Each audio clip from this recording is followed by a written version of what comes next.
नमस्कार, आप देख रहे हैं न्यूज़ वन इंडिया। मैं हूं आपके साथ पंकज यादव और सीधे लिए चलते लखनऊ, जहां पर इंडिया गठबंधन की प्रेस कॉन्फ्रेंस हो रही है। संयुक्त तो सुनिए क्या कुछ कहा जा रहा है।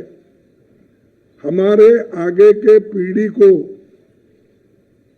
सुरक्षित रखने का, उनके हकूक की हिफाजत करने के लिए और उनको जो खास करके वीकर सेक्शंस, दलित, आदिवासी, पिछड़े और इन लोगों के जो हकूक है, रिजर्वेशन है, उस रिजर्वेशन की भी हिफाजत करने का हमारा फर्ज है, क्योंकि संविधान बचा तो ये सारे चीजें बच जाते हैं। कई लोग ये भी सोचते हैं भाई रिजर्वेशन के बारे में ही बात करते, हमको क्या मिलता। रिजर्वेशन लेने वाले थोड़े लोग हो सकते हैं, लेकिन देश के भविष्य को बनाने के लिए और संविधान को रक्षा करने के लिए, लोकतंत्र को बचाने के लिए हम सब मिलकर काम करना चाहिए, नहीं तो फिर हम गुलामी के अंदर चले जाएंगे। वोट का अधिकार तो सबको है और वोट है तो डेमोक्रेसी में आप किसी को भी ला सकते हैं। तो जब आप किसी को जो अपने आइडियोलॉजी और विचारधारा पे विश्वास रखते हैं उनको ला सकते हैं। अगर डेमोक्रेसी ही नहीं, अगर ऑटोक्रेसी है, अगर डिक्टेटरशिप है, कहां से अपने विचारधारा को अपने वोट डालेंगे और किसको बोलेंगे। तो इसलिए ये जो है हम आपके लिए, आपके तरफ देखकर ये काम कर रहे हैं और बहुत बड़ा संघर्ष भी चल रहा है। यहाँ तक कि अपोजिशन पार्टी के लीडर्स को, जहाँ पर वो बीजेपी के मजबूत लोग हैं, वहाँ पर हमारे लोगों को नॉमिनेशन डालने से भी रोक रहे हैं। यहाँ तक कि अभी से उन्होंने शुरू किया, जिस इलेक्शन एजेंट हम बनाते हैं उसको डरा रहे हैं। और बहुत से ताजुब की बात है, हैदराबाद में मैं देखा कि एक महिला बीजेपी की जो कैंडिडेट है वो तो बुर्खा उठा उठा के देख रही, चिट्ठियां कहाँ से है, क्या है, आप देखे होंगे। तो ये ऐसी स्थिति में फ्री फेयर इलेक्शन होता है? डरा डरा के आप इलेक्शन करते हो। इसीलिए लेवल प्लेइंग ग्राउंड होना चाहिए, लेकिन फिर भी हम लड़ रहे हैं मजबूती के साथ, एक होके आगे बढ़ रहे हैं। और ये 4 इलेक्शन के नतीजे देखने के बाद हमें ऐसा है, रिपोर्ट्स आए हैं कि गठबंधन आगे है और बीजेपी पीछे है। उसके बाद देखिए, देश को तो बहुत कुछ हमने दिया है, खासकर गांधी जी ने जो आज़ादी दिलाई, नेहरू जी ने जो अपना ये लोकतंत्र का बुनियाद डाला, डॉक्टर बाबा साहब अम्बेडकर ने संविधान लिखा, और इसको पूरा गांधी जी, नेहरू जी और सब जो कॉन्स्टिट्यूंट असेंबली के मेंबर थे वो पूरे सपोर्ट करे और वो समानता के लिए, एक होकर चलने के लिए और सेक्युलर बेसिस चलने के लिए उन्होंने पूरी कोशिश की और वो संविधान अब चल रहा है। इसको बदलने की कोशिश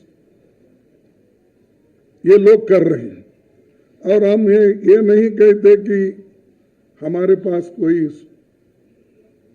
कहने के लिए सबूत नहीं है। ये तो पहली बार हमारे आरएसएस के नेता मोहन भागवत ने कहा, अगर हम आएंगे तो बदलाव लाएंगे संविधान में। और दूसरा कहा, हमारे कर्नाटक में हमको 2/3 मेजॉरिटी इसलिए होना है कि हम संविधान को बदलना चाहते हैं। और उत्तर प्रदेश से तो बीजेपी की ओर से इतने आते हैं कि संविधान बदलने की बात इतने बोलते हैं, तो मुझे ताजुब होता है। और मोदी जी चुप बैठते हैं। अगर आपके पास, क्योंकि हिम्मत की बात बहुत करते हैं आप, 56 इंच छाती तो है ही आपका, ये सब करते हैं, तो उनको डराते क्यों नहीं, पार्टी से निकालते क्यों नहीं? भाई ये संविधान के खिलाफ ऐसा नहीं बोलना चाहिए, ये देशद्रोही का काम है, ऐसा बोलिए। अगर कोई गलत स्टेटमेंट देता है उसके ऊपर इतना आप कूद पड़ते हो, लेकिन ये तो देश को बचाने का और संविधान को बचाने का, लोकतंत्र को बचाने का सब्जेक्ट है, विषय है। इस पे आप क्यों नहीं ये करते? तो वो एक, और बार बार वो अपने भाषण में मटन, चिकन, मंगलसूत्र, ये मणिपुर विषय छोड़ दिए, बाकी यही वो बोलते हुए। देखो भाई, कोई भी आपको कुछ कहना है, वोट लेना है, तो आपके काम पे वोट लो ना। मैंने ये किया, जैसा कि जवाहरलाल नेहरू जी ने बड़े बड़े पब्लिक सेक्टर्स बनाए, HMT, HAL, BEL, BHEL, ये सारे बनाए, और उससे लाखों लोगों को एम्प्लॉयमेंट मिला। बड़े बड़े बांध बनवाए, जिससे हमारा हरी क्रांति इस देश में आ गई। ये काम बताकर आप लोग सिर्फ मैं वो हूं, आज कुछ सुना मैं गरीब माँ का बेटा हूं, ऐसा कुछ बोल रहे थे। एक टीवी को संदर्शन कर रहे थे, तो उसमें बोल रहे थे, लेकिन उनको ज्यादा दिखाते थे, टीवी वाले को जो क्वेश्चन पूछते हैं उनको कम दिखाते थे। तो वो आमने सामने हुआ कि नहीं मुझे मालूम नहीं, लेकिन ये तो हुआ, दिख रहा था। तो ये चीजें वो खुद बोलते हैं, लेकिन अपने लोगों को सुधारने के लिए, देखो भाई ये गरीबों के खिलाफ है, आप बात मत करो, नहीं तो पार्टी से बाहर जाओ। अगर RSS भी कहती है तो तुम्हारी मदद मुझे नहीं होना चाहिए, मुझे देश इम्पोर्टेंट है, सब मिलकर चलना इम्पोर्टेंट है। ये बातें वो तो नहीं करते। ये आर्थिक, सामाजिक, शैक्षणिक, इसके विषय पे भी वो बात नहीं करते। तो हमको ये कहना है कि हम सब मिलके, गठबंधन के पार्टीज मिलके, हम विशेष ध्यान देकर जो न्याय स्कीम्स हमने लोगों के सामने रखा, 5 न्याय और 25 गारंटी, उसके अलावा भी यहाँ पर जो लोकली स्टेट में बनते हैं वो भी उसमें बहुत जगह जो हो सकता है उसमें शामिल कर सकते हैं बाद में।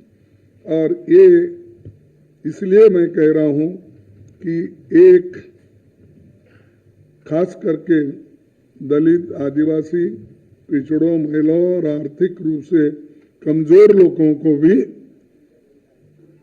आगे लाने के लिए ये जातीय जनगणना हम करने वाले हैं।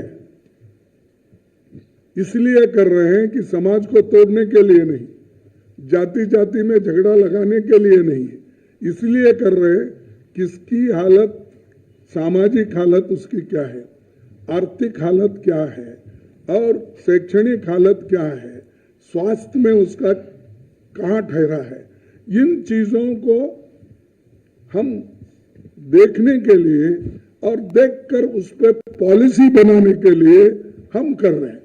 मोदी जी उठते ही ये जाति जनगणना देखिए ये लोग कर रहे हैं, वो नहीं, घर का एक्सरे कर रहे हैं, घर में क्या है वो देख रहे हैं। यहां तक भी बोले, कोई प्राइम मिनिस्टर आज तक नहीं बोला, मैं तो नहीं देखा, सुना भी नहीं।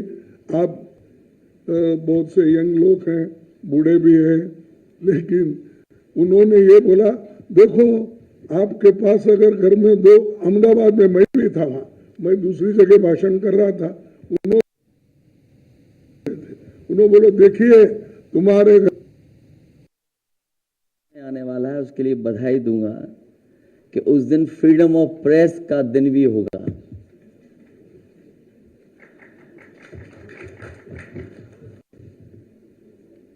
मीडिया मुक्ति और फ्रीडम ऑफ प्रेस का दिन भी 4 जून होगा। भारतीय जनता पार्टी अपने ही नेगेटिव नैरेटिव में उलझ गई है और जब हम पीछे मुड़ करके देखते हैं 10 साल दिल्ली की सरकार और लगभग 7 साल उत्तर प्रदेश की सरकार में हर बात उनकी झूठी निकली, वादे उनके झूठे निकले और हाल में जो हम लोगों ने उनका चुनाव देखा है वो उनकी बूथ कमेटियां लूट कमेटी के तरह काम करने लगी हैं और जो जन समर्थन इंडिया गठबंधन के लिए जनता में दिखाई दे रहा है, आने वाले समय में 140 करोड़ की जनता भारतीय जनता पार्टी को 140 सीटों के लिए भी तरसा देगी। भारतीय जनता पार्टी का रथ फंस नहीं गया है।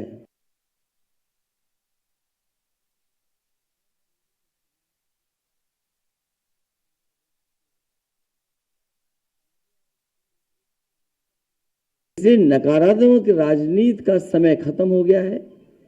लोग और देश की जनता बदलाव चाहती है। वो बदलाव 4 जून को आने वाला है। इंडिया गठबंधन की सरकार बनेगी।